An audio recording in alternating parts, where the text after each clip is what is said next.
What was meant to be one of the best times in my life was actually the worst. It was more like a nightmare. I went into a bit of a spin. Because it's such a rare condition, I felt really alone and isolated. When it does occur, it has pretty devastating consequences. I was just told that my bones were the worst that my endocrinologist had seen at my age. So each year it's got progressively worse? Yes, I pretty much had bones like an 80-year-old.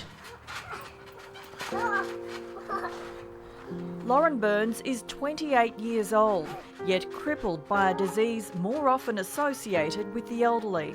How would you describe the impact of this condition on your life? The impact would have to be huge.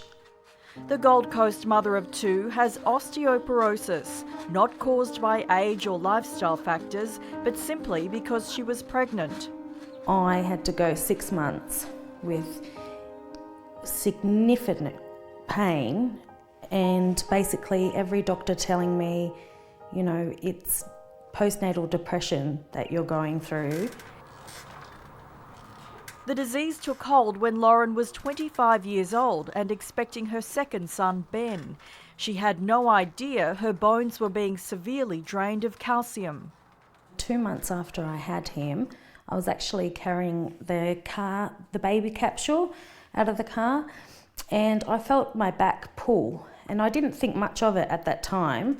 But she says the pain got worse and she experienced back spasms. I couldn't move, and it was the most excruciating pain that I've ever felt, so I actually called the ambulance. No one could tell her what was causing it. Basically, I was just told to go home, take some Panadol, and everything will be okay. Ben was 6 months old when a doctor recommended she have a bone mineral density test, or BMD. The diagnosis: severe osteoporosis. I was actually quite happy when I actually heard what was going on, because I had an answer. What can we see in this one? It's the best one, is it? Yeah, so basically what you can see is the crush fractures in 7 parts of my spine. In the 3 years since Ben's birth, everyday activities like lifting and carrying have caused Lauren to suffer 15 fractures to her pelvis, ribs and spine. She's also lost 7 centimetres in height. I felt a lot of guilt in caring for him. I couldn't even pick my son up. I couldn't get on the floor and play with him. I couldn't do the normal things that a mother would do for their baby. I have to think about the pain all the time in terms of the things I do around the house, what I can and can't do. It's difficult for me to even bend over to the washing machine to get the clothes out. So I live in pain 24 hours a day. The red one might be in here. At age 35, Virginia Gillum hadn't long given birth to her second child, Alexander, when she learned she had the disease. It was about 5 weeks after I had him that I noticed an intense pain in my back, and my doctor sent me for an x-ray, and that's when my fractures were discovered. Like Lauren Burns, the Geelong school teacher couldn't find much information about the condition specific to pregnancy and lactation. The general advice you're given is that in 6 to 8 weeks it'll all be better, but it's not the case when you have compression fractures in your back, because the bones in your spine, they never actually go back to exactly as they were, so they're always in a crushed position. We don't really know why some women get this and others don't.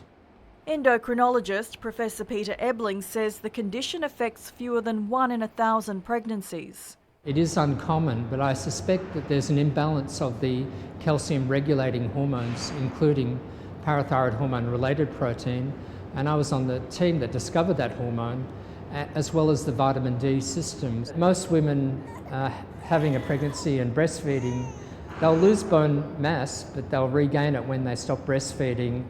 He says there are no known warning signs and no evidence the condition is genetic, but vitamin D could be beneficial. It's probably best that pregnant women go on to vitamin D supplements rather than ordering a lot of vitamin D tests. Doctors recommend the women stop breastfeeding or at least reduce the duration, then boost their bone density with osteoporosis drugs, generally reserved for the over 50s. In our case, where we've got the option of taking medication, but we actually don't know what the side effects are going to be. So that's really scary.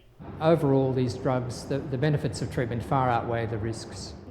The women are also advised to think twice about having more children. Yeah, good one. But Virginia Gillam chose to expand her family anyway. The urge to have another child was just so strong. The women want more research into the disease, but in the meantime, this mum is using social media to share what she's learnt with other sufferers. We've got over 40 people in the group, and it's just the greatest support imaginable. If you've got any questions, and you'll pretty much find your answer straight away.